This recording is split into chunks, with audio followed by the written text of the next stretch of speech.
When you think of convenience food, what's the first thing that comes to your mind?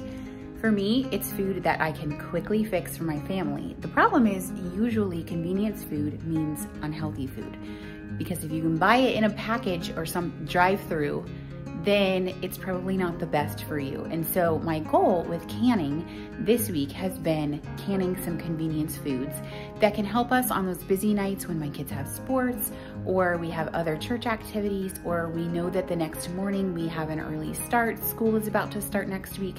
So come along with me this week as I can some convenience meals that will hopefully help us. They'll be easy, but they'll also be super nutritious.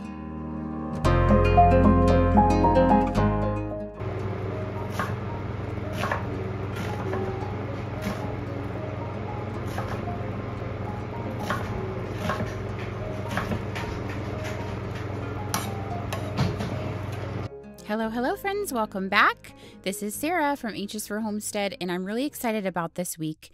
Convenience meals seem like they take a little more prep work, but they are so convenient. They are so worth it when you are running late, you're running behind, you're running out the door, all the running.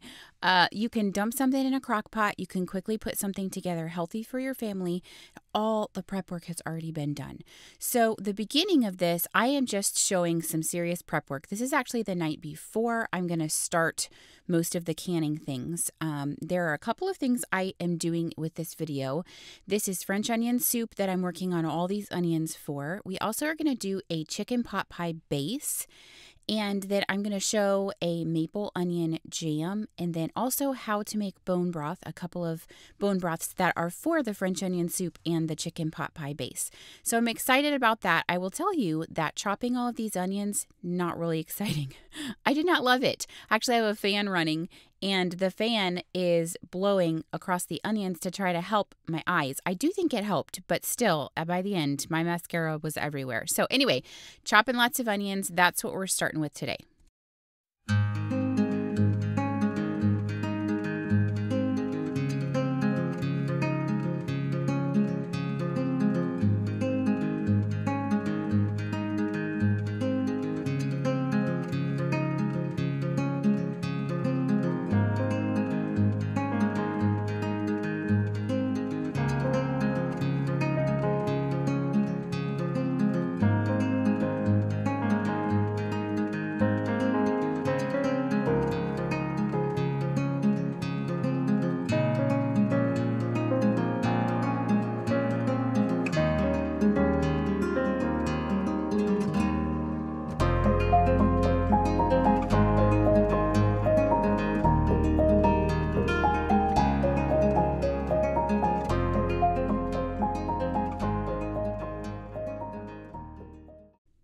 Okay, for the French onion soup, I am filling up this roaster. It's an 18-quart roaster. I am filling it all the way up to the very tippy top with onions. I actually kind of heaped it up a little bit. The recipe, I believe, called for 20 cups of chopped onions, but I filled this up really full because I wanted the base to be a little more oniony, because what I plan to do is I have plain base of lamb's broth or beef broth that I will add this with depending on what I'm cooking it with. But anyway, I filled it really full, and then I put 4 sticks of butter on top of these onions, put the lid on it, and I just let it sit overnight on around 200 degrees. And by the morning, they were pretty much caramelized.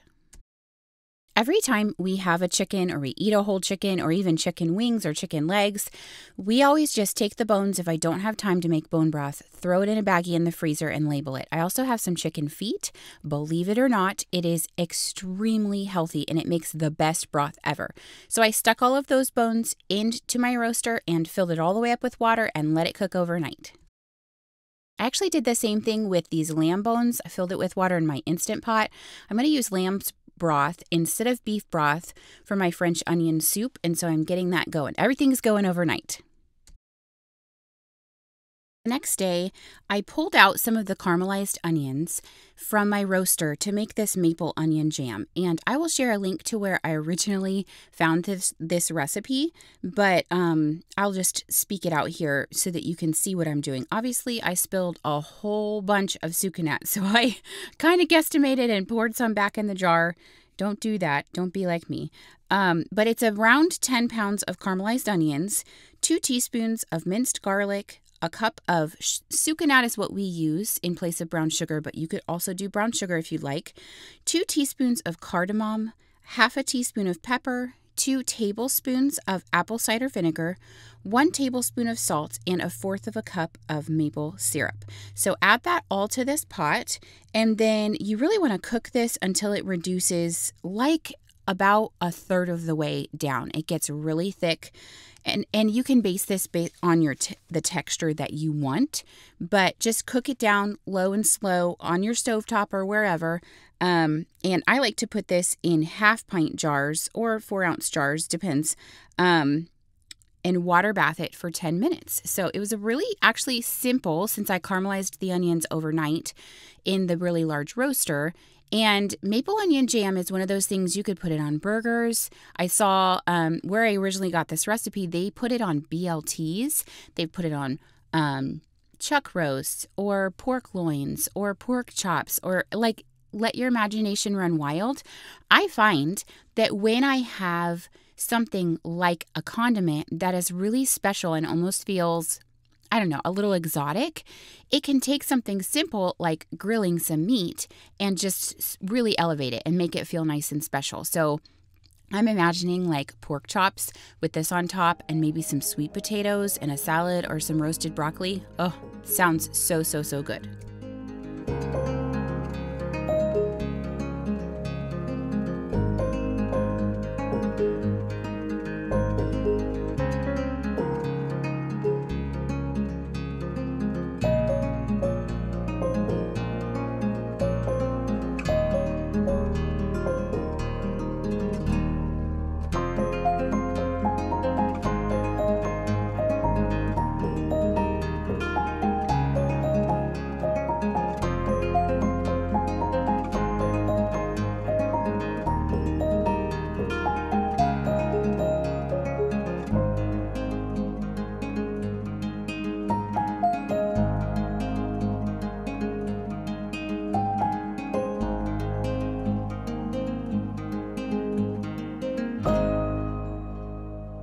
Next, we move on to the French onion soup, and I've got the rest of my caramelized onions here.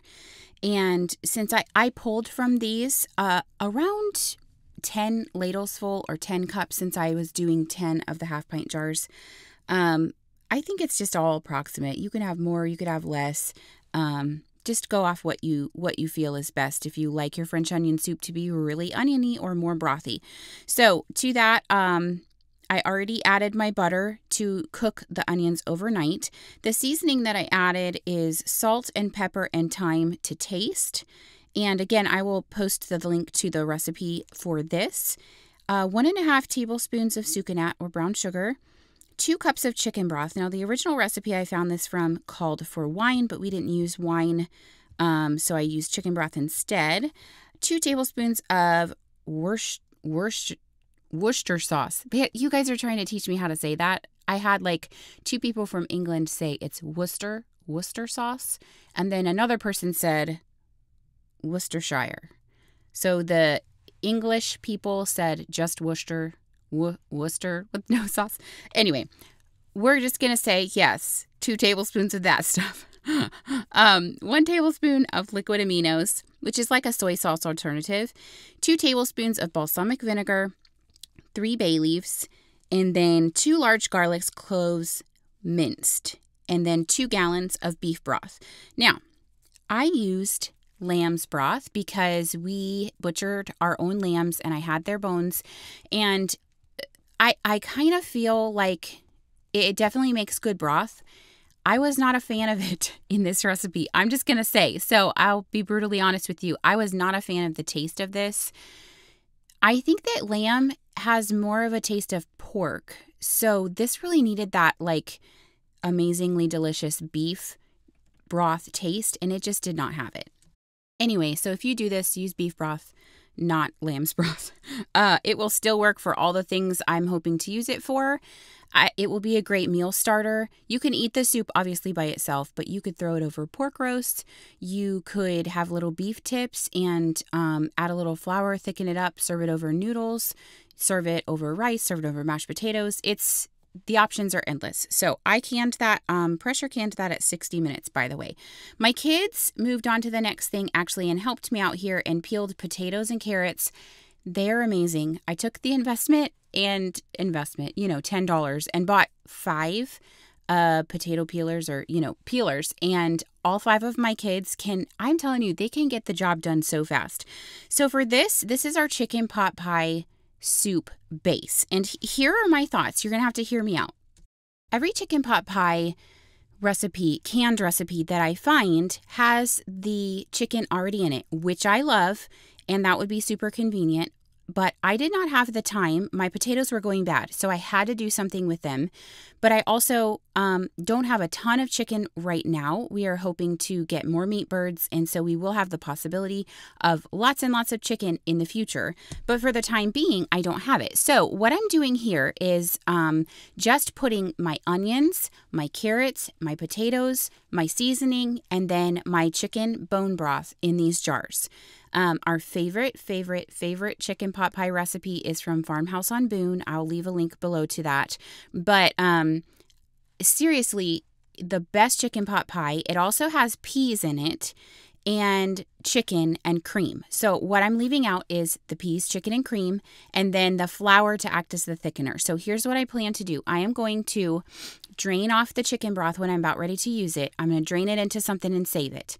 Then I'm going to put a little butter in a pan, and I'm going to fry up these veggies just a little to toss them in butter, and then sprinkle them with my flour and add the chicken broth in once they've kind of deglazed the pan a bit, and then add the chicken broth, and then put the peas in there. The reason I didn't include the peas in these jars is because I do not like mushy peas. So I wanted them to still have a little bit of a bite. So I use frozen peas, and I put the peas right in there. And at the end, when it's all just heated through, then I'll add my cream and top it with my sourdough biscuits and pop it in the oven. I know that sounds like a lot of work, but I promise with these vegetables being soft and all the seasonings and the bone broth done, this is going to come together so quickly for me.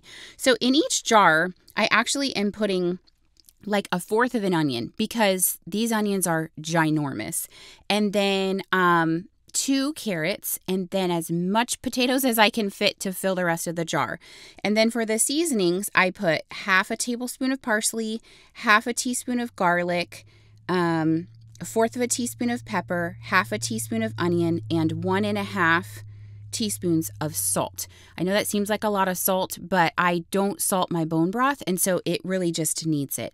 So anyway, chopping all of these things, loading all of the vegetables into the jars. My camera died, so I don't have any footage of me adding the seasonings, but I did add all of those seasonings. And then I'm just going to pour the broth over top of it. And I pressure canned this for 85 minutes. This is kind of like a made up canning thing, so I wasn't sure how long to do it. 85 minutes seems like a lot to me, but everything I found for vegetable soup called for 85 minutes, and so I just wanted to be safe. There isn't any chicken in it, but 85 minutes is what I pressure can this for. And that's it for this week, guys. It wasn't a whole ton. I did also do a ton of tomato canning, but I've already showed you guys that, so you can check out my last video for the Every Bit Counts challenge, which I'm also including this video in that challenge as well. But I wanted to show you things that I'm working on that are new. And we've also had just a ton of veggies given to us. I think people who have a garden are kind of done and they know that I can. And so they're always like, hey, do you want these cucumbers? Do you want this, bag of onions? And so I'm getting a ton, but it's still coming in faster than I can take care of it. So I'm trying my best to preserve it in ways that will benefit our family. And so I'm really excited about this. I think this is going to be So easy and convenient. There is also a potato soup recipe that I'm hoping to try, and a few other recipes that I'm going to show you guys hopefully next week. I know this isn't my typical day to post, but I wanted to squeeze in 2 more videos for this challenge in the month of August, but I already had my other content planned out. So I was like, hey, who says I can't just post an extra? So enjoy that. I probably won't continue it forever, but come back next week and check out more canning things. I'm hoping to post next week's video on Wednesday, but we shall see how that goes. Anyway, thanks for joining in, guys. I really appreciate it. Remember, anyone can homestead. It usually starts in the kitchen.